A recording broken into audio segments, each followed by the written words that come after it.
Mr. Prime Minister.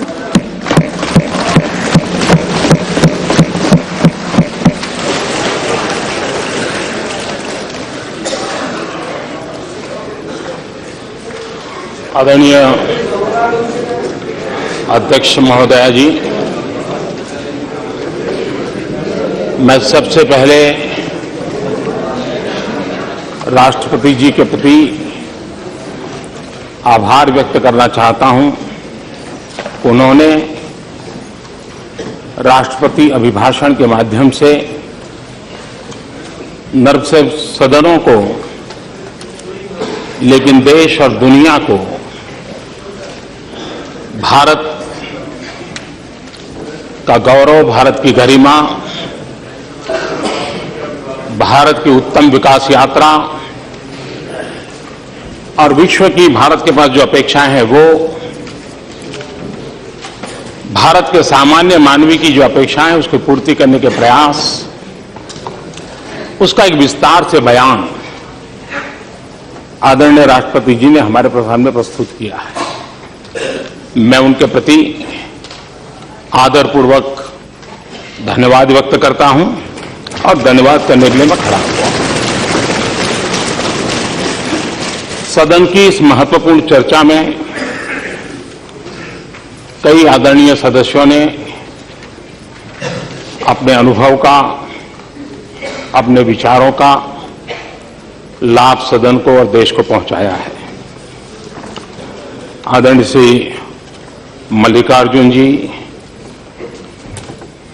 Shri Venkaiah Naidu ji, Meenakshi Lekhi जी, Harsimrat Kaur ji, Shri P Nagarajan जी, श्रीमान सौगत राय, श्रीमान भर्तृहरि मेहताब जी, श्रीमान जितेंद्र रेड्डी जी, मोहम्मद सलीम जी, सुप्रिया सुले जी, मुलायम सिंह जी यादव जी, राहुल गांधी जी, अनुप्रिया पटेल जी, श्री रियो जी, श्री ओवैसी जी, कई वरिष्ठ आदरणीय महानुभावों ने अपने विचार रखे हैं।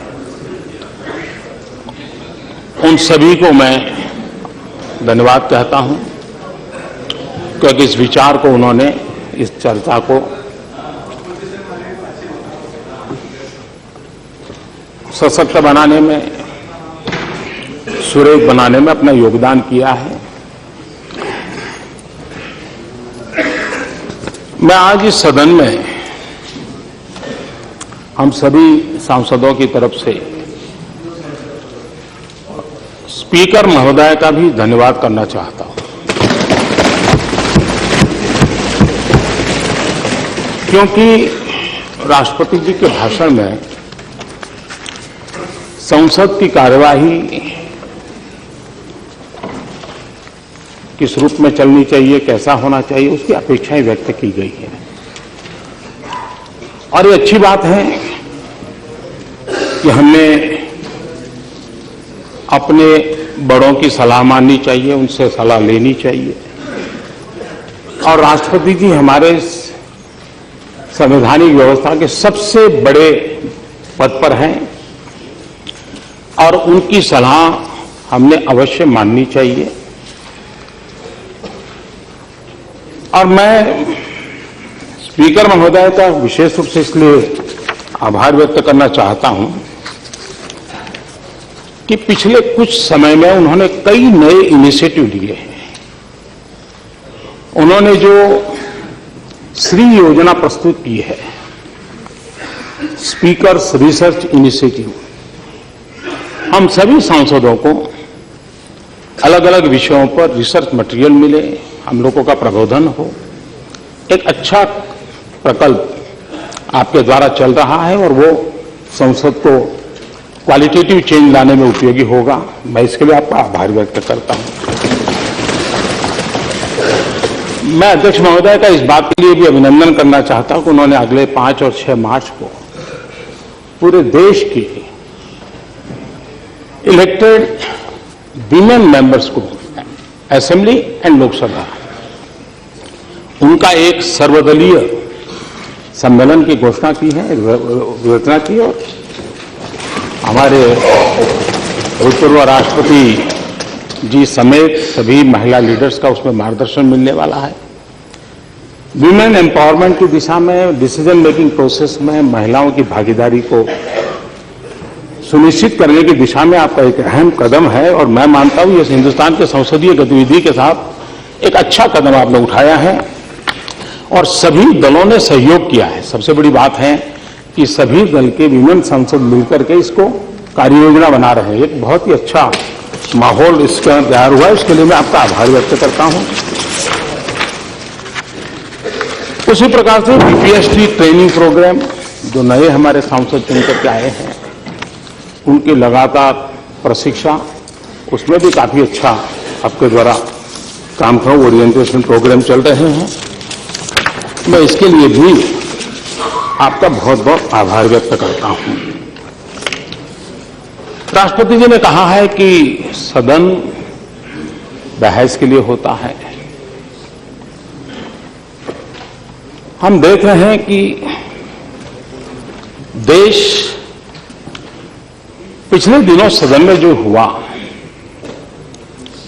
उससे बहुत पीड़ित भी है, चिंतित भी है।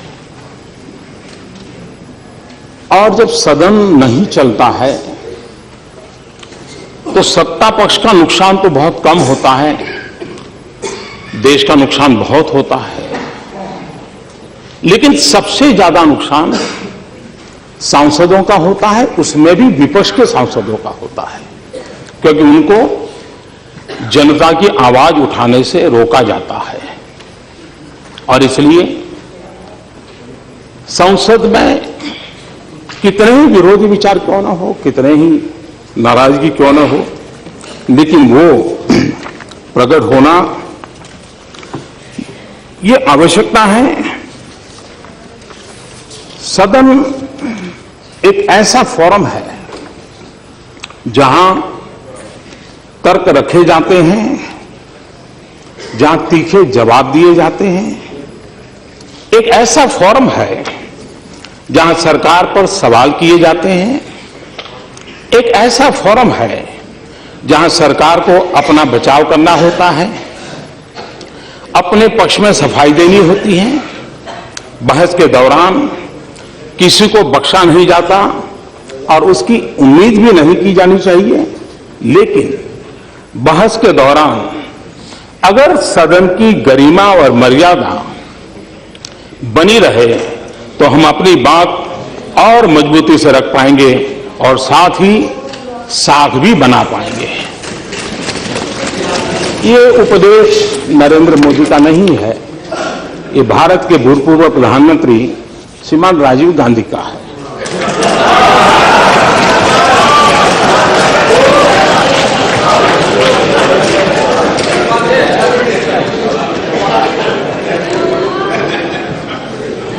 राष्ट्रपति जी की बात इसलिए महत्वपूर्ण है क्योंकि उन्होंने लंबे अरसे तक इस प्रक्रिया में भी अपने जीवन के महत्वपूर्ण वर्ष बिताए हैं और उन लोगों के साथ बिताए हैं कि जिनसे ज्यादा अपेक्षा बहुत स्वाभाविक है।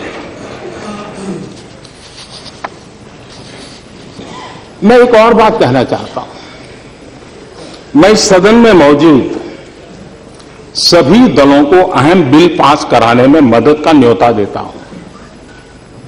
और जब मैं इस सदन कहता हूं मतलब दोनों सदन। ये बिल लोगों के लिए है। ये बिल इसलिए जरूरी है ताकि सिस्टम से दलालों को खत्म किया जा सके। ये बिल इसलिए है ताकि जमीनी स्तर पर जिम्मेदारियां बांटी जा सके। ये बिल इसलिए है ताकि प्रशासन को जवाबदेह बनाया जा सके। ये बिल इसलिए है ताकि योजनाओं में आम जनता की भूमिका बढ़ाई जा सके, सामाजिक न्याय में, विकास में उनकी भागीदारी बढ़ाई जा सके। ये बिल इस लोकतंत्र की बुनियाद को मदद करने के लिए है। ये भी नरेंद्र मोदी नहीं कह रहा, ये भी हमारे भूतपूर्व प्रधानमंत्री श्रीमान राजीव गांधी ने कहा है और हमने बड़ों की बात माननी चाहिए।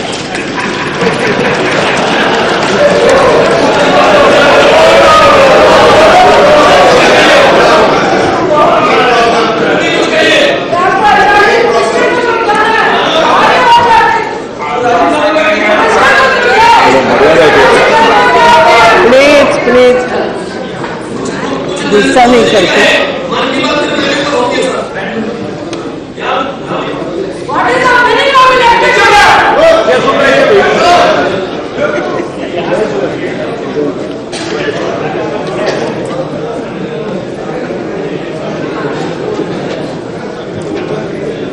सदन को रोकने के संबंध में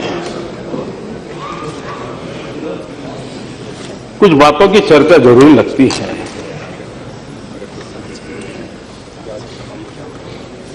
हमारे भूतपूर्व स्पीकर और यहाँ कुछ महानुभाव हैं जिनके वो गाइड एंड फिलोसोफर रहे लंबे अरसे तक, श्रीमान सोमनाथ चटर्जी। उन्होंने कहा कि ऐसे मुद्दों पर जिनके बारे में धारणा होती है कि वे महत्वपूर्ण है, सदन की बैठकों को रोकना पूरी तरह काउंटर प्रोडक्टिव है।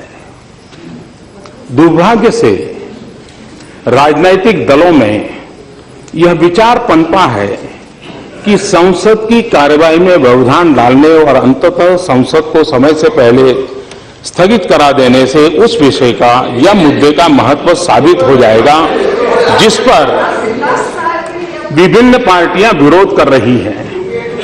संसद के कार्यों को बाधित करने को अगर देश के लोगों के खिलाफ युद्ध जैसा नहीं भी माने तो कम से कम संसदीय प्रणाली में आस्था की कमी तो मानना ही चाहिए। दुर्भाग्य से लगभग सभी राजनीतिक दल और यहां तक कि जो छोटे दल हैं उनका भी ऐसा ही विश्वास और नजरिया दिखाई दे रहा है। ये चिंता श्रीमान सोमनाथ जी ने भी सभी सदस्यों के सामने प्रकट की है। मैं एक और बात को आज कहना चाहता हूं सदन चलने के संबंध में। यहां हम संसद में जो भारत की सॉवरेनिटी अथॉरिटी है, भारत की सॉवरेन अथॉरिटी है, भारत के शासन की जिम्मेदारी लेकर आए हैं, निश्चित रूप से इस सॉवरेन बॉडी का सदस्य होने से बड़ी जिम्मेदारी और बड़ा सौभाग्य कुछ भी नहीं हो सकता, क्योंकि यह इस देश की विशाल जनसंख्या की नियति के लिए जिम्मेदार है। ये सदन हम में से सभी को अगर हमेशा नहीं तो जीवन में कभी न कभी जिम्मेदारी का यह बड़ा एहसास जरूर हुआ होगा, और जिस डेस्टिनी के लिए हमें बुलाया गया है उसे हमने महसूस जरूर किया होगा। हम इस योग्य है या नहीं वह अलग मामला है। अतः इन 5 वर्षों के दौरान हम अपने कार्यों में न केवल इतिहास के किनारे खड़े रहें बल्कि कभी कभी हम इतिहास बनाने की प्रक्रिया में भी शामिल हुए। ये बात सांसदों के संबंध में इतनी ऊंची कल्पना हमारे प्रथम प्रधानमंत्री आदरणीय पंडित जवाहरलाल नेहरू जी ने 1957 में व्यक्त की थी। तब तो हम में से कोई नहीं थे, हम में से कोई नहीं था। उस समय भी ये चिंता हम में से और हमारे दल के तो कोई नहीं थे। उस समय ये बात आपने कही थी। मैं इसलिए कह रहा हूं क्योंकि ये देश को जानना जरूरी है। इसी लोकसभा में हो हल्ले के बीच आपकी दृढ़ता के कारण, आपके उच्च मनोबल के कारण कुछ बिल पास हुए, लेकिन वे आगे नहीं पहुंच पाए। नेशनल वाटरवे बिल, हमारे यहां जल शक्ति का कितना सामर्थ्य है, कितना उपयोग है, पानी बह रहा है, उसके लिए सरकार एक योजना लेकर के काम करना चाहती है। उसको रोक करके देश का क्या भला कर रहे हैं। मैं चाहूंगा कि जब राष्ट्रपति जी ने अपने अभिभाषण में इस बात को कहा है, उसी प्रकार से whistle blower protection amendment bill, ये वो विषय है जो हम सिटीजन सेंट्रिक कह सकें, हम जागरूक नागरिकों के अधिकारों की बात कह सकें, और इसलिए उसको रोकने के पीछे मुझे कोई तर्क नजर नहीं आता है। जीएसटी भी हम कल से सुन रहे हैं, ये तो हमारा है, ये तो हमारा है, ये तो हमारा है। ये भी तो आप ही का है, जीएसटी बिल आप ही का है, और उसको रोका जा रहा है। कंज्यूमर प्रोटेक्शन बिल, ये कौन कंज्यूमर है, उससे रोका गया है। इंसॉल्वेंसी एंड बैंक्रप्सी कोड, हम सोचें कि राष्ट्रपति जी हमारे संविधान के सबसे बड़े व्यक्ति हैं, उनकी सलाह हम जरूर मानेंगे। और जब मैं संसद की बात कर रहा हूं, तो मैं सभी आदरणीय सदस्यों से भी मेरे कुछ विचार रखना चाहता हूं। एक पहली बार सदन में आए हुए एक सांसद के विचार हैं, एक प्रधानमंत्री के विचार के रूप में न लिया जाए, लेकिन हो सकता है शायद ये चीजें काम आ जाए। आपकी कथनी और करनी में अंतर बहुत है। Thank you, thanks. आप मुझे बहुत प्रमाण पत्र 14 साल से मिल रहे, एक और से ही। मैं आपका बहुत आभारी हूं और सर झुका करके आपका आदर करता हूं। मेरा एक सुझाव है, आपने 5 और 6 के तो एक अच्छा कार्यक्रम की रचना की है। इस बार 8 मार्च को हमारा सदन चलता होगा, अंतर्राष्ट्रीय महिला दिवस है। उस समय का 8 मार्च का जो एजेंडा है वही रहे, लेकिन हम तय कर सकते हैं क्या कि 8 मार्च को सिर्फ हमारे वीमेन मेंबर ही बोलेंगे। हम हमारे संसदीय गतिविधि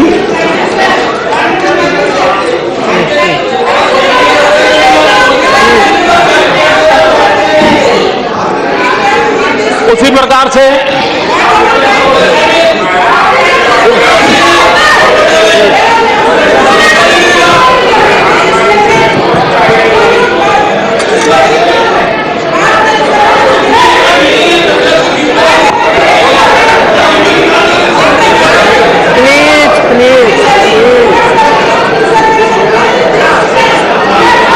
उसी प्रकार से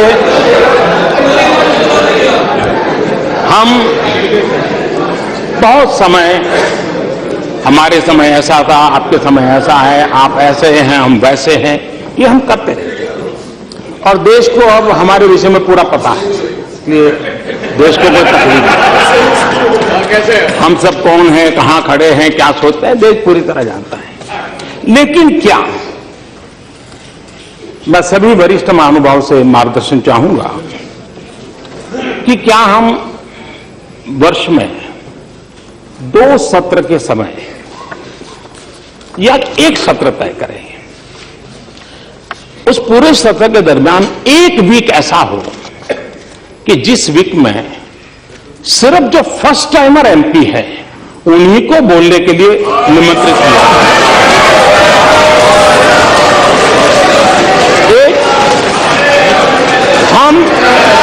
हम इसलिए नहीं कि मैं फर्स्ट टाइमर हूं, लेकिन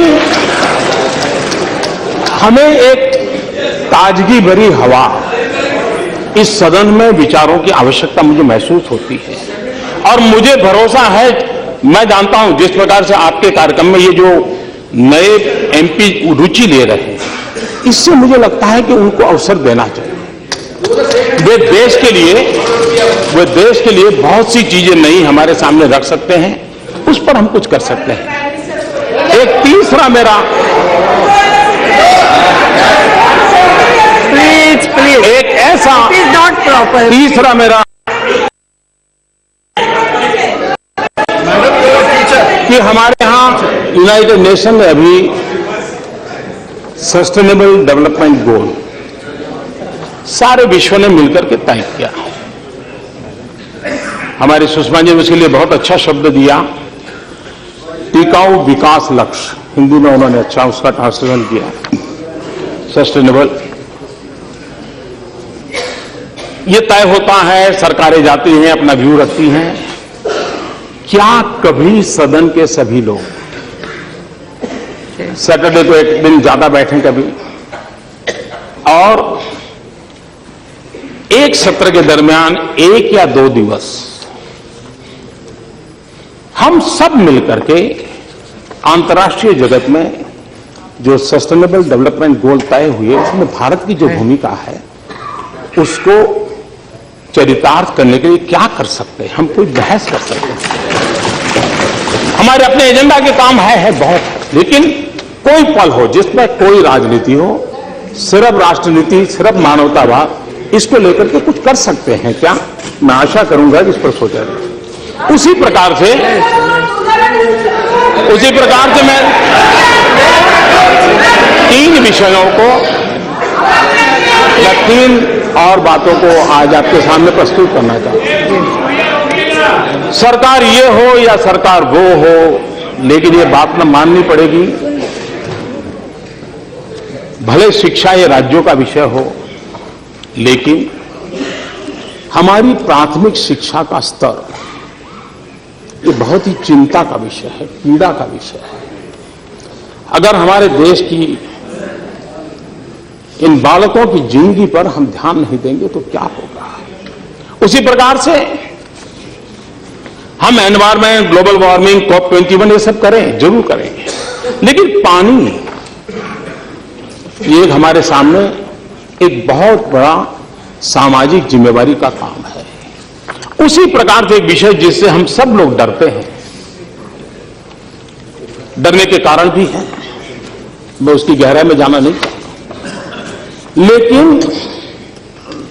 न्याय में विलंब न्याय न देने के बराबर ये हम सब बोलते हैं। आज भी हमारे लोअर कोर्ट में इतनी पेंडेंसी है, क्या कभी सदन में बैठ के हम उसके रास्ते क्या हो, कैसे उपाय निकालें, इस प्रकार के 1-2 विषय हम तय करें और 6 महीने के पहले तय करें। हम एक्सपर्ट लोगों के पेपर्स मंगवाए, पेपर सर्कुलेट करें और बहुत ही क्वालिटेटिव बहस करके उसमें से कोई एक्शनेबल पॉइंट हम निकाल सकते हैं क्या? और वो इस सदन की मालिकी होगी, किसी सरकार की नहीं होगी। सरकार को गौरवगान करने के लिए नहीं होना चाहिए। इस सदन में यहां भी बहुत अनुभवी लोग बैठे, बहुत अनुभवी लोग बैठे, और इसलिए ऐसा एक सामूहिक चिंतन हो। और मुझे मालूम है सतपति जी ने पिछली बार एक अच्छा विषय रखा था कि क्यों न एक दिन सदस्यों का हो। मैं उसी बात को थोड़ा और स्ट्रक्चर वे में आज प्रस्तुत कर रहा हूं। मूल ये विचार मेरे मन में सतपति जी का भाषण सुना तब आया था और इसलिए मैं चाहूंगा कि हम अगर इन चीजों को कर सकें तो शायद होगा। कभी कभी सदन को रोकने के संबंध में या हो हल्ला कर करके काम में रुकावटें करने से एक सार्वजनिक चर्चा होती है, ये होती है कि हम लोग कहेंगे देखो सरकार को काम नहीं करने देते, वो कहेंगे देखो सरकार हमको सुनती नहीं है। किसी को लगता है देखो हमने दिखा दी हमारी ताकत, भले हम कम हैं लेकिन हम, ये सब चल रहा है। लेकिन एक और बात है जिस पर ध्यान देने की आवश्यकता है, ये सदन क्यों नहीं चलने दिया जाता है? इसलिए नहीं कि सरकार के प्रति रोष है, एक इंफीरियरिटी कॉम्प्लेक्स के कारण नहीं चलने दिया जाता, क्योंकि विपक्ष में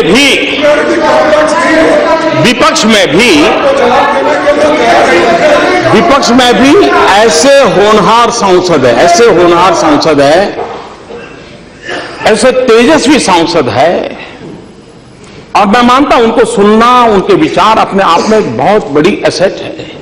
लेकिन अगर सदन चलेगा तो उनको बोलने का अवसर मिलेगा। अगर वो बनेंगे, बोलेंगे तो बहुत उनकी जय जयकार होगी। तब हमारा क्या होगा, ये चिंता सता रही है। ये इंफ्रारिटी है कि विपक्ष के सामर्थ्यवान सांसद न बोल पाए, विपक्ष के सामर्थ्यवान सांसदों की प्रतिभा का परिचय देश को न हो। इसलिए ये सरकार को रोकने वाली बात तो अपनी जगह पे है, लेकिन विपक्ष में कोई ताकतवर बनना नहीं चाहिए, कोई होनहार दिखना नहीं चाहिए। इस इंफीरियरिटी कॉम्प्लेक्स का परिणाम है। इसलिए बहुत, अब जैसे इस बार संसद चला तो मैंने देखा कितने तेजस्वी लोग हैं हमारे पास, कितने शानदार विचार रखते हैं जी। पिछले 2 सदन में उनका कोई लाभ ही नहीं मिला। और इसलिए ये मैं समझता हूं कि बहुत आवश्यक है। और मैं देख रहा हूं बहुत स्टडी करके आते हैं। हमारे विपक्ष के भी छोटे छोटे दल के सदस्य हैं, 4 मेंबर होंगे, 3 मेंबर होंगे, और कुछ लोग मनोरंजन भी करवाते हैं।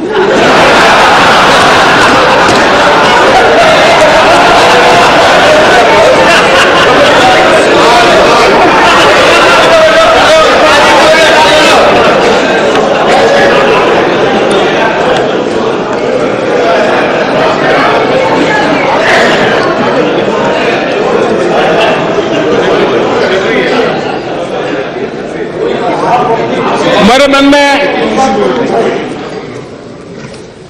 जब मैं कुछ पढ़ता रहता हूं तो कुछ बातें अच्छी लगती हैं। हम लोग किसी की मजाक नहीं उड़ानी चाहिए। मेक इन इंडिया की मजाक उड़ा रहे हैं ना, मेक इन इंडिया की मजाक उड़ा रहे हैं। ये मेक इन इंडिया देश के लिए है। हाँ, सफल नहीं हुआ तो सफल होने के लिए क्या करना चाहिए, सफल होने में क्या कमियां हैं उसकी चर्चा होनी चाहिए। लेकिन मैं एक बात कहना चाहता हूं, और मुझे लगता है जाने ऐसा क्यों है कि हम लोग अपने देश की इमेज ऐसे बनाते हैं जैसे हम भीख का कटोरा लेकर के निकले हो, और जब हम खुद ऐसा कहते हैं तो दूसरे लोग यही बात और ज्यादा चिक करके कहते हैं और ज्यादा मजबूती से कहते हैं। ये मैं नहीं कह रहा हूं, श्रीमती इंदिरा गांधी कह रही है। ये 1974 में इंद्रप्रस्थ कॉलेज में आपने, इंदिरा जी ने ये भाषण किया था। और इसलिए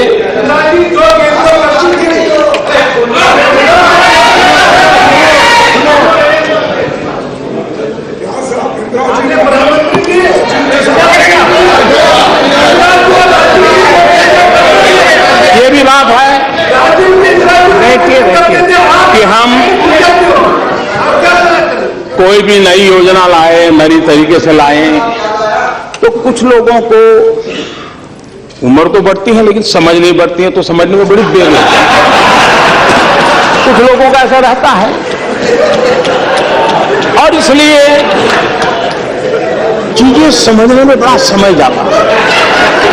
कुछ लोग तो समय बीतने के बाद भी चीजें समझ नहीं पाते, और इसलिए अच्छा लगता है विरोध करें, तो वो विरोध करना अपना तरीका ढूंढते रहते हैं। और इसलिए मैं एक पीड़ा कहना चाहता हूं, हमारे देश में बहुत सी दिक्कतें हैं, ज्यादातर ऐसी है जो बहुत पुरानी है। गरीबी, पिछड़ापन, अंधविश्वास, कुछ गलत परंपराएं, कुछ समस्याएं विकास और तरक्की के साथ भी आई हैं। लेकिन इस देश की सबसे बड़ी चुनौती है तेजी से हो रहे बदलाव का विरोध।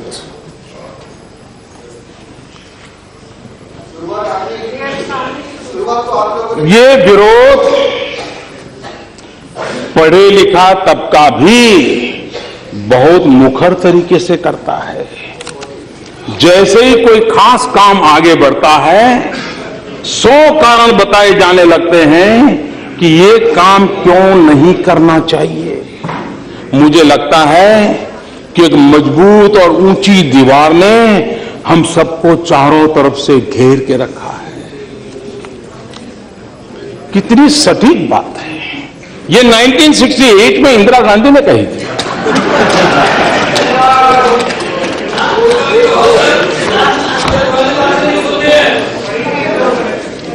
यहां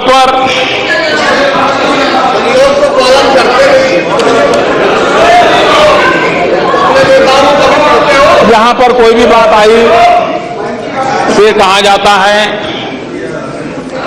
कि ये तो हमारे समय का है, ये तो हमारी देन है। कुछ बातें ऐसी हैं जो आप ही की तो देन है। अब हमने एक अभियान चलाया स्कूलों में टॉयलेट बनाने का। अब आपकी बात सही है कि मोदी जी, अगर हमने हमारे कार्यकाल में सभी स्कूलों में टॉयलेट बना दिए तो तुम क्या करते? ये तो हमने नहीं बनाए कि तुमने 4 लाख बनाए। ये आप ही की तो देन है।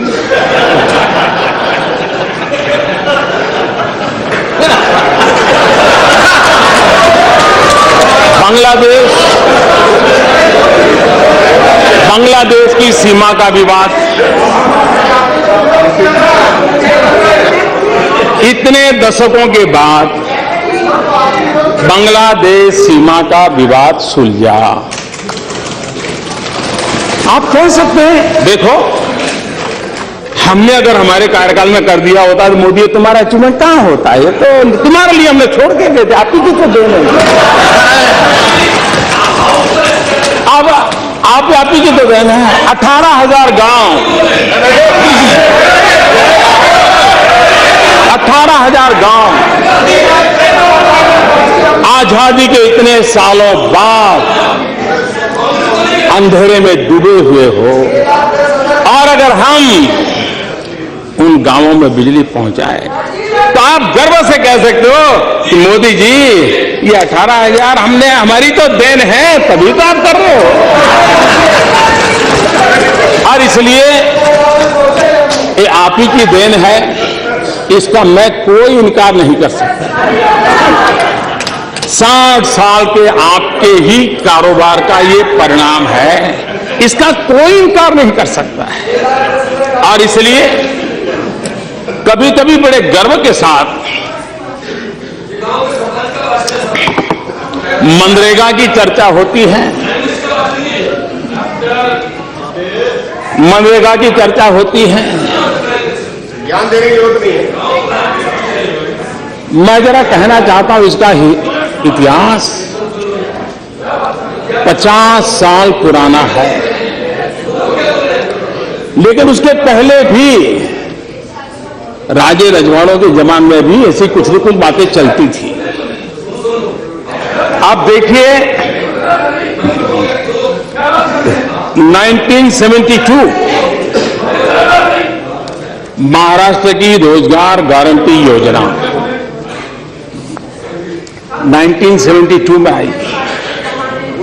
1980 में national rural employment programme NREP, in 1980 में उसका रिकॉग्निशन हुआ। 1983 में rural landless employment guarantee programme RLEGP, ग्रामीण भूमिहीन रोजगार गारंटी कार्यक्रम आया। ये सब इनकारनेशन होते गए, योजनाओं का पुनर्जन्म होता गया। उसके बाद 1989 में जवाहर रोजगार योजना JRY, ये मनरेगा का पिछले जन्म का नाम है। लेकिन मैं हैरान हूं, बाद में जवाहरलाल जी का नाम निकाल दिया गया और किसी और ने नहीं निकाला। उसी दल ने निकाला जो हमें कोसते रहते हैं। उसके बाद 1993 एम्प्लॉयमेंट एश्योरेंस स्कीम EAS, सुनिश्चित रोजगार योजना, ये आया। उसके बाद वाजपेयी जी की सरकार आई, तो उस समय इन सभी योजनाओं में से जो भी अच्छा था ले लेकर के संपूर्ण ग्रामीण रोजगार योजना SGRY ये शुरू हुआ। 2004 में फिर उसमें इनकार्नेशन हुआ। National food for work programme, काम के बदले अनाज का राष्ट्रीय कार्यक्रम आया। और उसके बाद इसने नया रूप 2006 में लिया मनरेगा। और इसलिए पहले नरेगा और फिर कुछ एक नया ज्ञान हुआ तो फिर वो मनरेगा हुआ। तो ये गरीबों की भलाई के लिए कुछ न कुछ योजनाएं लगातार चलती रही है। ये बात सही है कि आप बड़े सीना तान करके कह सकते हो कि मोदी जी, चुनाव में भाषण करना अलग चीज है, तुम कहते हो गरीबी हटाओगे, लेकिन तुम्हें मालूम नहीं हम कौन है। अरे हमने गरीबी की जड़ें इतनी जमा दी हैं, इतनी जमा दी। मोदी तुम उखड़ जाओगे लेकिन उखड़ से उखाड़ नहीं पाओगे। ये बात सही है कि मुझे यहां आने के बाद पता चला कि इतनी जड़ें जमाई हैं आपने, इतनी जड़ें जमाई है आपने। और इसलिए मैंने पिछली बार भी कहा था, इस बात का कोई इनकार नहीं करेगा कि इस देश के 7 साल के कार्यकाल में अगर हम गरीबों का भला कर पाए होते तो आज मेरे देश के गरीबों को मिट्टी उठाने के लिए गड्ढा खोदने के लिए मजबूर नहीं होना पड़ा। ये हमारा सफलता का स्मारक नहीं है, ये हम सबको स्वीकार करना होगा। और इसलिए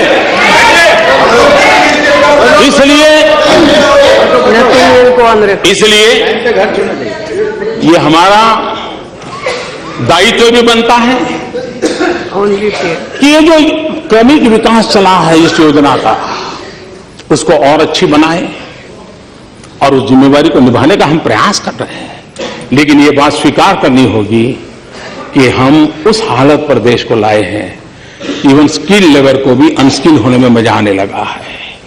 और इसलिए मैं जब कहता हूं कि हमारी विफलताओं का स्मारक है, इसका मतलब यही है कि गरीबी न होती तो इस नरेगा या मनरेगा की जरूरत नहीं होती।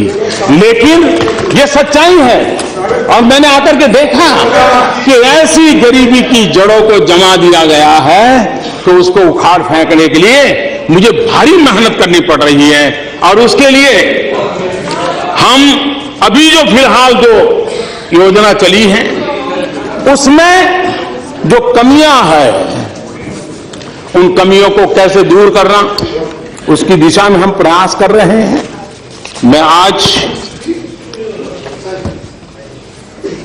आदरणीय खड़गे जी ने कहा था कि मनरेगा में भ्रष्टाचार बहुत है। मैं आपके साथ 1000% सहमत हूं, मुझे इसका कोई विरोध नहीं है। आप 2012 के CAG की रिपोर्ट को देख लीजिए, क्या ऑब्जर्वेशन किए हैं, कैसे भ्रष्टाचार ने इसके साथ जड़ें जमा दी हैं, कैसे गरीबों के नाम पर रुपये लूटे जा रहे हैं, इसकी उसमें चर्चा है। 2012 के CAG रिपोर्ट में चर्चा है। और इसलिए हमने उसमें से कुछ सीखने का प्रयास किया है और हम बहुत कुछ सीखना चाहते हैं और सीखने का प्रयास करके उसमें जो चीजें थी उसमें से बाहर निकाल करके फुल प्रूफ कैसे बने, जरूरतमंदों को कैसे मिले, उस पर काम करेंगे। CAG ने एक बहुत बड़ा ऑब्जर्वेशन किया है और वो चौंकाने वाला है। हमारे देश में जिन राज्यों को हम गरीबों की श्रेणी में गिनते हैं, जहां गरीबों की संख्या ज्यादा है, सीएजी ने लिखा है कि जहां गरीबों की संख्या कम है और कुल मिलाकर के शासन व्यवस्था थोड़ी सुचारू रूप से चली है, ऐसे राज्यों में नरेगा का, मनरेगा का मैक्सिमम उपयोग हुआ है। लेकिन जहां सचमुच में गरीबी है, जहां सबसे ज्यादा जरूरत है, वहां इसका कम से कम उपयोग हुआ है। मतलब ये गरीबों को टारगेट करके पहुंचाने में हम उतने सफल नहीं हुए हैं। और इसलिए हमारी दायित्व बनता है कि हम इसको और अधिक परफेक्ट कैसे बनाएं, ताकि जिन राज्यों में गरीबों की संख्या की मात्रा ज्यादा है, जिस राज्यों की गरीबी ज्यादा है, ये उस तरफ कैसे जाए। समृद्ध राज्यों की क्षमता है इन सारी चीजों को व्यवस्था में पहने। हमने उस दिशा में हमने कोशिश की है कि ऐसे राज्यों को ये कैसे पहुंचे। हमने जैम योजना के साथ जनधन, आधार एंड मोबाइल, ये पैसे डायरेक्ट बेनिफिशियरी को पाई, उसकी दिशा में बड़ा अभियान चलाया है। तो उसके कारण बिचौलियों की संख्या नष्ट करने में शायद हमें सफलता मिलेगी। और इसलिए मैं समझता हूं कि ये जिस मनरेगा का हम इतनी बड़ी तारीफ करते हैं, सीएजी ने कहा है कि 7 साल के बाद भी 5 राज्य ऐसे थे जिन्होंने रूल्स भी नहीं बनाए। और दुख इस बात का है कि उन 5 राज्यों में 4 वो थे जो इस मनरेगा के गीत गाते हैं, कि जिन्होंने 7 साल के बाद भी रूल्स नहीं बनाए थे। और इसलिए इवन यूनियन टेरिटरीज, उसमें भी ये कठिनाई ध्यान में आई है। उसी प्रकार से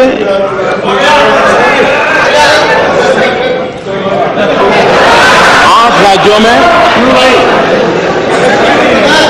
4 ब्लॉक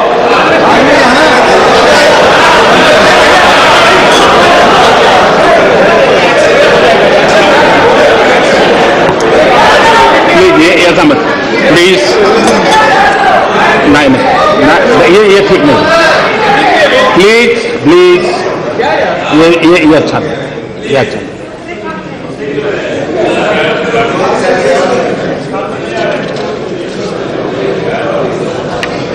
इतना ही नहीं, 100 दिन का हमारा लक्ष्य हम कभी भी पूरा नहीं कर पाए।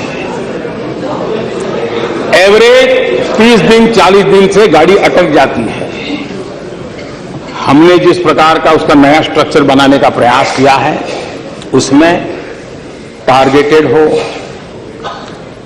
अधिकतम रोजगार मिले, अधिकतम दिवस तक रोजगार मिले, बिचौलिए समाप्त हो, पाई पाई का सही उपयोग हो और उसकी ऑडिट की व्यवस्था हो। इस दिशा में हमने भरपूर प्रयास किया है।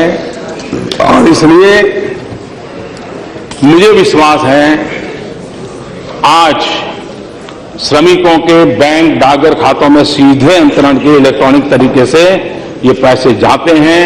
94% श्रमिकों को इसी माध्यम से भुगतान करने की दिशा में हम आगे बढ़े हैं।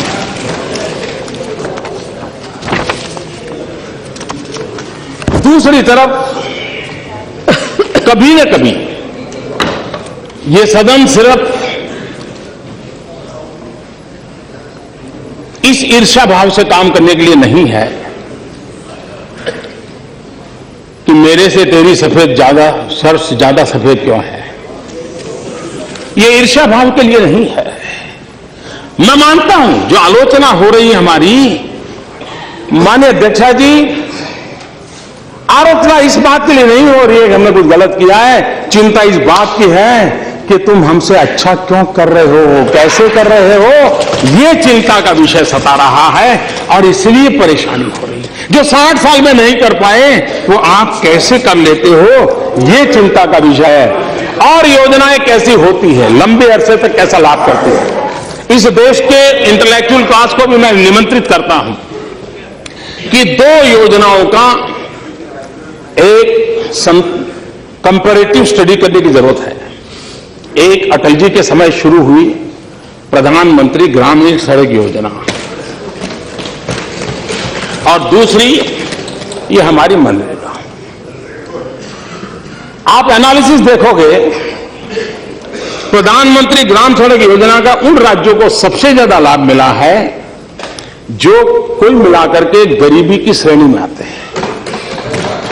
रोड बनता है तो रोजगार भी आता है, रोड बनता है तो सुविधा भी आती है, और उसके कारण एजुकेशन में, हेल्थ में, व्यापार में भी एक बदलाव आया है। प्रधानमंत्री ग्राम सड़क योजना में भी भारत सरकार के पैसे गए, मनरेगा भी गए, लेकिन एसेट क्रिएशन हुआ, और इसलिए उसमें से सीख करके हम मनरेगा को भी एसेट क्रिएशन के पर बल दे रहे हैं। उसमें भी पानी पर सबसे ज्यादा हम बल दे रहे हैं, और उसका परिणाम मिलेगा ऐसा मैं मानता हूं, और हम कोशिश कर रहे हैं। हमारे मल्लिकार्जुन जी ने फूड सिक्योरिटी बिल को लेकर के, एक्ट को लेकर के, और मैंने देखा है कि गुजरात की बात आए तो बड़ा ही मजा आ जाता है, बड़ा आनंद आ जाता है, और फिर कहने को और कुछ होता नहीं तो घूम फिर करके। तो ये आपकी बैंकरप्सी है, मैं जानता हूं कि आपके पास और कुछ है नहीं, लेकिन मैं बताना चाहता हूं कि जिस राष्ट्रीय खाद्य सुरक्षा कानून के आप इतने गीत गाते हैं और हमें बार बार सुनाते हैं कि हम लाए, हम लाए, हम लाए, हम 2014 मई में आए। अध्यक्ष महोदय जी, मई 2014 तक सिर्फ 11 राज्यों ने हड़बड़ी में उसमें जो अपेक्षाएं थी ऐसी किसी व्यवस्था को पूर्त किए बिना कागज पर लिख दिया था कि स्वीकार करें। जिस बात को लेकर के हम इतनी बातें करते हैं उसकी ये दुर्दशा थी। इतना ही नहीं, आज मैं अभी जो खड़ा हुआ हूं ना, तब की मैं बात बताना चाहता हूं। आज भी 4 राज्य ऐसे हैं, कुल 8, 4 राज्य ऐसे हैं जिसमें आज भी ये फूड सिक्योरिटी एक्ट का नामो निशान नहीं है, और उसमें आपके द्वारा शासित राज्य है केरल, मिजोरम, मणिपुर, अरुणाचल प्रदेश, और इसलिए गुजरात ने अब कर लिया, और उन्होंने जिन बारीकियों को पूरा किया है जरा स्टडी करने जाना चाहिए। आपने जाना, आपकी एक पूरी टीम भेजिए। आप केरल में चुनाव में जा रहे हो, आप जीत ताम झाम से बातें कर रहे हो, केरल की जनता आपसे जवाब मांगेगी कि आपने ये जिस एक्ट को लेकर के इतनी बड़ी बातें की, केरल उस एक्ट से वंचित क्यों रखा है, अरुणाचल प्रदेश क्यों रखा था, मिजोरम क्यों रखा था, मणिपुर क्यों रखा था। 8 राज्य बाकी, उसमें 4 राज्य आपके हैं, और इसलिए मैं कहना चाहता हूं कि हम कहते बहुत हैं, लेकिन कभी कभी आप सभी महानुभाव, जब प्रधानमंत्री फसल बीमा योजना की बात आई थी तो जब वेंकैया जी बोल रहे थे तो हमारे सौगत राय जी खड़े हो गए थे। वैसे वो फटाफट खड़े हो जाते हैं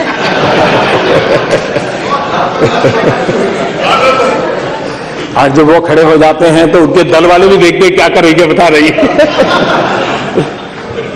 सौगत राय जी ने कहा कि भाई ये किसान फसल बीमा योजना है, प्रधानमंत्री फसल बीमा योजना, ये तो सिर्फ 45 डिस्ट्रिक्ट के लिए है। तो एक जानकारी के लिए मैं कहना चाहता हूं सौगत राय, ये 1 अप्रैल से देश के सभी गांव, सभी किसानों के लिए लागू होगा। लेकिन इस योजना की एक और ब्यूटी है जिसकी तरफ में आपका, और जो 45 जिलों में पायलट प्रोजेक्ट के रूप में हमने ली है। अब ये पायलट प्रोजेक्ट इसलिए है क्योंकि इसमें सफलता मिले ना मिले, लोगों को पसंद आए ना, 50 विषय होते हैं, हमने ये कहा है कि प्रधानमंत्री फसल बीमा योजना के साथ कोई दो चीजें और इंश्योरेंस में आप जोड़ सकते हैं क्या, और उसके लिए हमने किसानों को एक प्रायोगिक रूप में देने का तय किया। एक, प्रधानमंत्री जीवन ज्योति योजना, जीवन ज्योति बीमा योजना। दूसरी, प्रधानमंत्री सुरक्षा बीमा योजना। तीसरी, छात्र सुरक्षा योजना। चौथी, घर अग्नि दुर्घटना बीमा योजना। पांचवी, कृषि संयंत्र पंप सेट बीमा योजना। छठवीं, ट्रैक्टर बीमा योजना।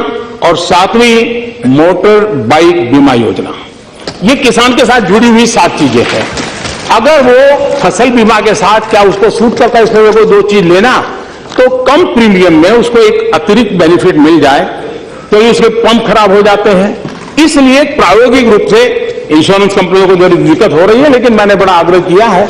एक प्रयोग है, मैं सांसदों से भी आग्रह करूंगा कि इस पर वो जरा तराश है, अगर ठीक लगे तो आगे बढ़ाएंगे, नहीं लगा तो छोड़ देंगे। लेकिन इस तर्थ में था 45 डिस्ट्रिक्ट वाला ट्रायल, वो प्रधानमंत्री फसल बीमा योजना से वो नहीं था।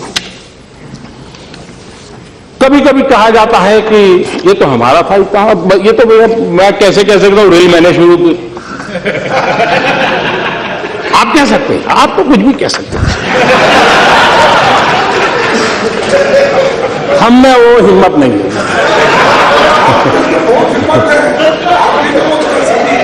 और इसलिए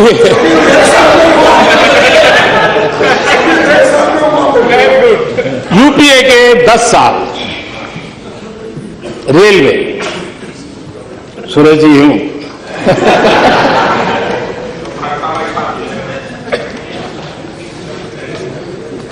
औसत सालाना खर्च रेलवे के डेवलपमेंट के लिए 9,291 करोड़ रुपीस। हमारे इस 2 साल में 32,587 crore rupees.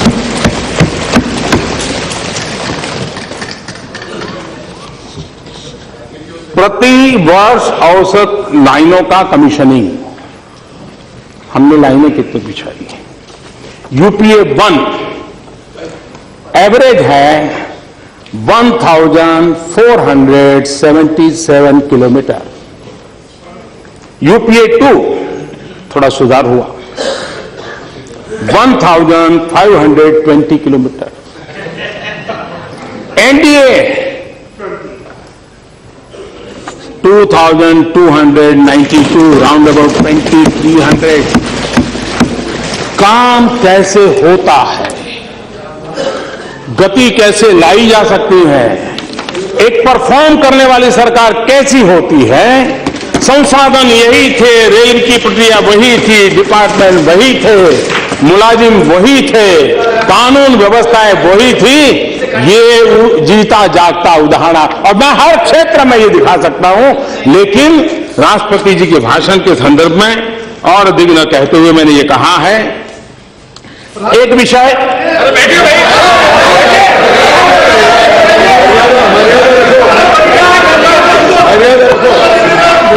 Madam speaker, you have to name him, what is this? Nothing will go on record. Buriya ji का Yes, please. बुरिया जी मत बोलिए ज्यादा, मैं तो यहाँ बैठी हूँ आपके क्षेत्र की।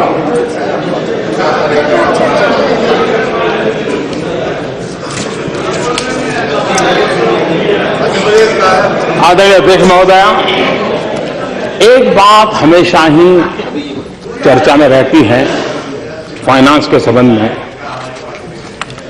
वो ये रहती है कि राज्यों को पैसा कम कर दिया, दिखना किया, फलाना किया। एक ऐसी पवित्र जगह है कि मुझे देश के सामने चीजें रखना बहुत जरूरी लगता है। 14वें वित्त आयोग की अनुशंसा के बाद 2015-16 से राज्यों को 2014-15 की तुलना में केंद्र से अधिक वित्तीय संसाधन दिए जा रहे हैं। राज्यों को वित्तीय संसाधन 3 मुख्य हेडिंग के अंतर्गत दिए जाते हैं। केंद्रीय करों में राज्य का सरकार का हिस्सा, नॉन प्लान ग्रांट्स एवं राज्यों के प्लान के लिए केंद्र की सहायता। केंद्र से राज्य सरकारों को वर्ष 2014-15 में कुल 6,78,819 करोड़ रुपए की राशि दी गई थी।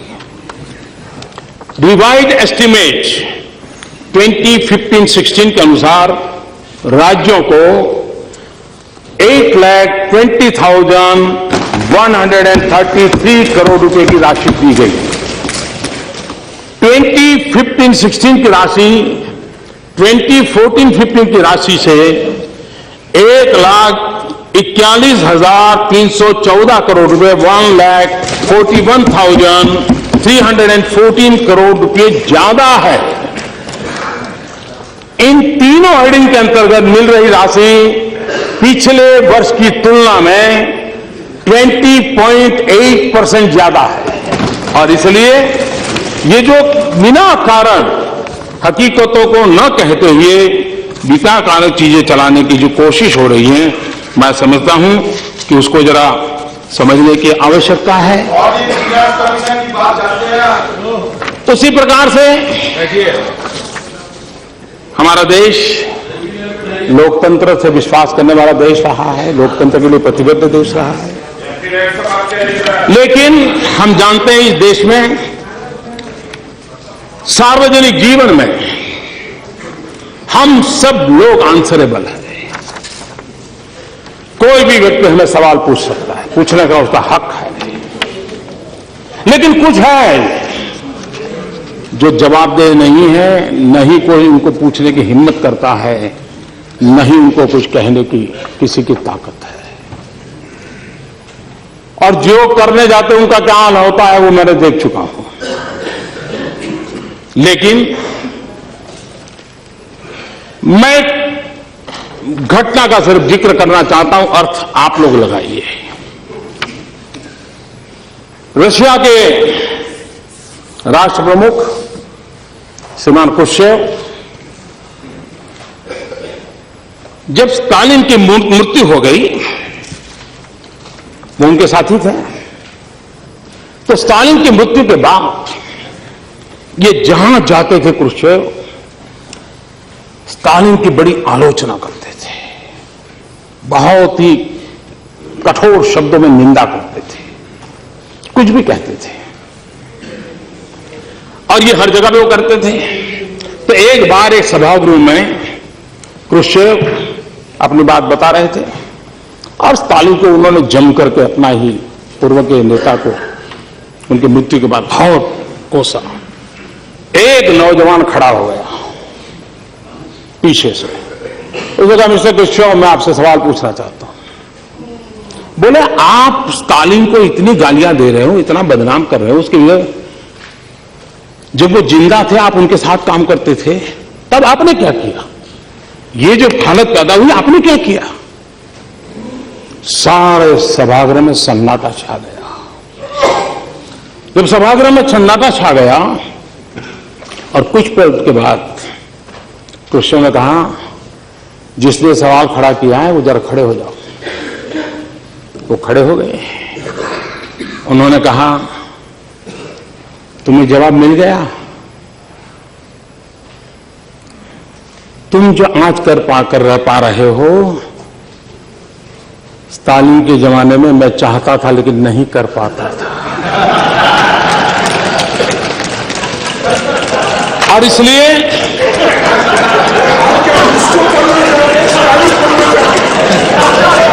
इसको समझने में देर लगेगी, लेकिन इसमें कोई बादाम काम नहीं आएगी। आपको तो शायद थोड़ा समझ आ जाएगा, औरों के लिए मैं नहीं कह सकता। हमारे यहां कभी कभी शास्त्रों में, लोकोक्तियों में कई बातें बड़ी अच्छी कही जाती है और उसमें पर उपदेश कुशल बहु तेरे जे आचर ही ते नर न घनेरे।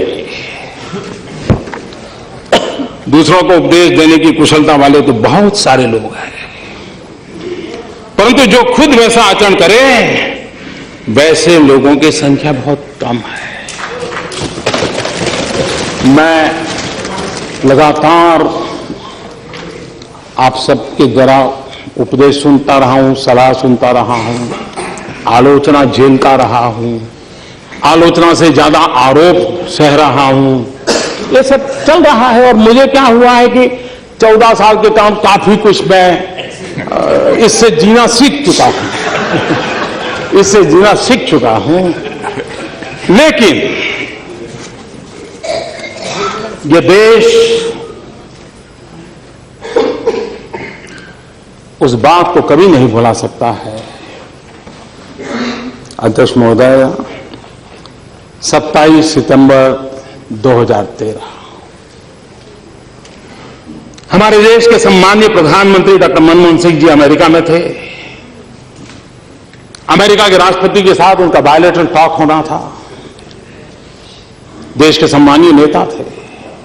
हिंदुस्तान की कैबिनेट जिसमें फारूक अब्दुल्ला साहब बैठते थे, एंटनी साहब बैठते थे, शरद पवार साहब बैठते थे, इस देश के गणमान्य वरिष्ठ अनुभवी नेता बैठते थे। उस कैबिनेट ने जो निर्णय किया, उस निर्णय को 27 सितंबर 2013 पत्रकार परिषद में फाड़ दिया गया था। ऑर्डिनेंस को फाड़ दिया गया था। अपनों से बड़ों का मान, सम्मान, आदर मैं बहुत आदरणीय अध्यक्ष महोदया,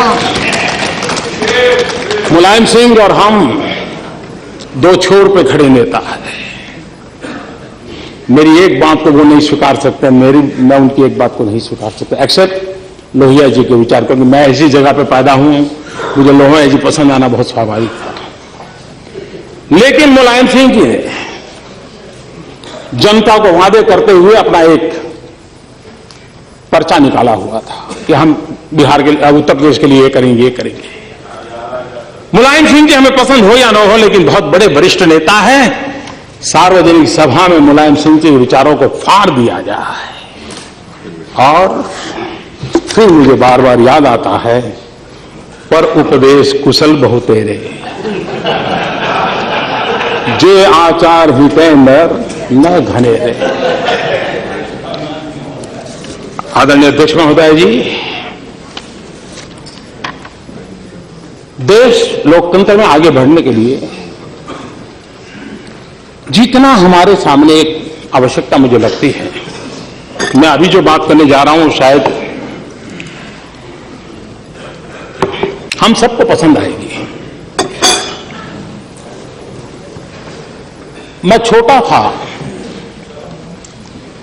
तो मैं जिस गांव में बड़ा हुआ, हमारे यहां एक एमएलए थे, वो कभी हारते ही नहीं थे, हम हमेशा जीतते थे। लेकिन वो जाते थे ट्रेन में तो हम भी कोशिश करते उनको चाय पिलाएं, क्योंकि वरना कोई मुसीबत आ जाए रेलवे में तो हम उनको संभालते थे।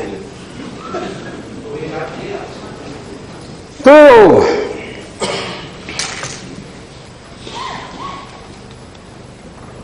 हम देख रहे थे कि हमारे देश में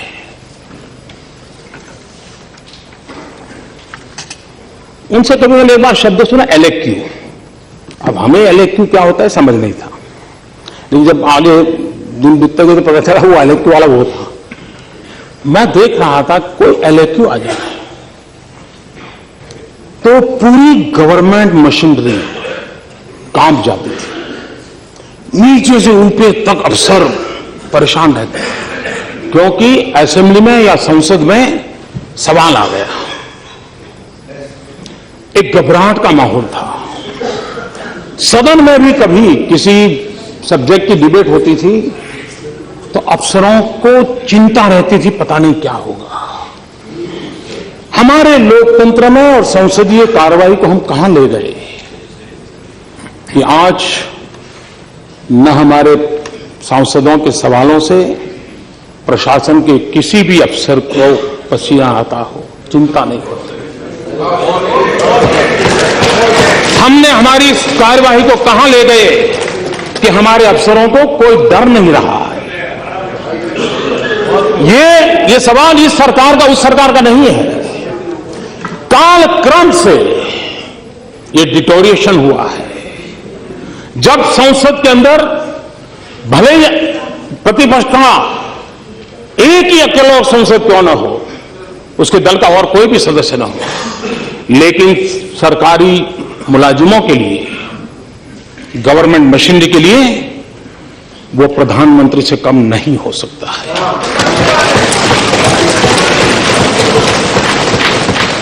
लेकिन आज मैं चाहता हूं हम लोग तय करें,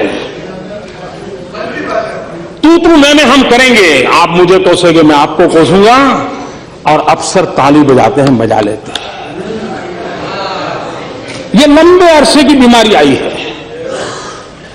इस सदन में विपक्ष का शब्द की उनके लिए महत्वपूर्ण है। एक जनप्रतिनिधि है, ये देश के लोग हैं।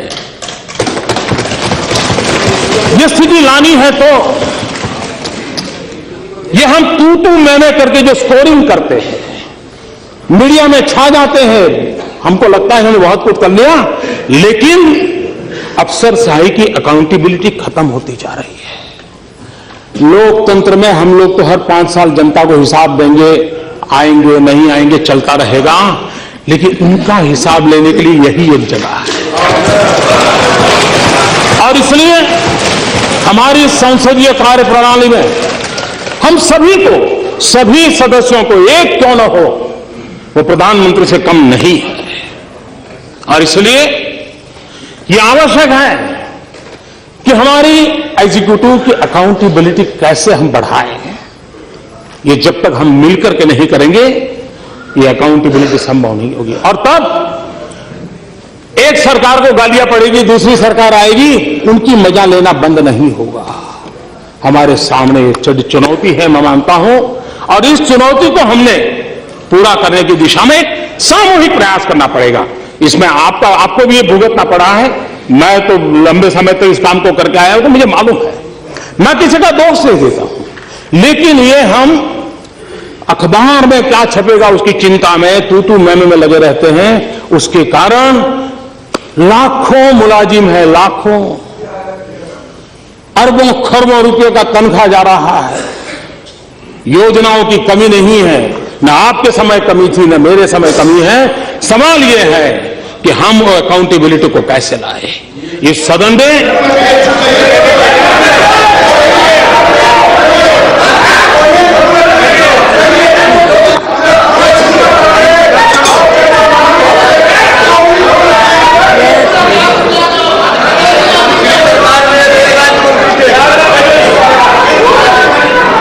एक और बात है, भारत जैसे लोकतंत्र में हम देश के नागरिकों को अफसरशाही के भरोसे नहीं छोड़ सकते। हमें हमारे 125 करोड़ देशवासियों पर भरोसा करना होगा, उस पर हमें विश्वास करना होगा। और एक बार अगर हम 125 करोड़ देशवासियों पर विश्वास करके चलेंगे, मुझे विश्वास है कि ये देश का नागरिक हमसे कोई बहुत नहीं मांग रहा है, वो हमारे साथ चलने के लिए तैयार है। हमने उस दिशा में कुछ प्रयास किए, वो बहुत बड़े हैं ऐसा मेरा दावा नहीं है, लेकिन उस दिशा में जाना है। हमने छोटे मुलाजिमों के लिए इंटरव्यू क्यों बंद किया? इसलिए कि हमें उस नागरिक पर भरोसा करना सीखना है।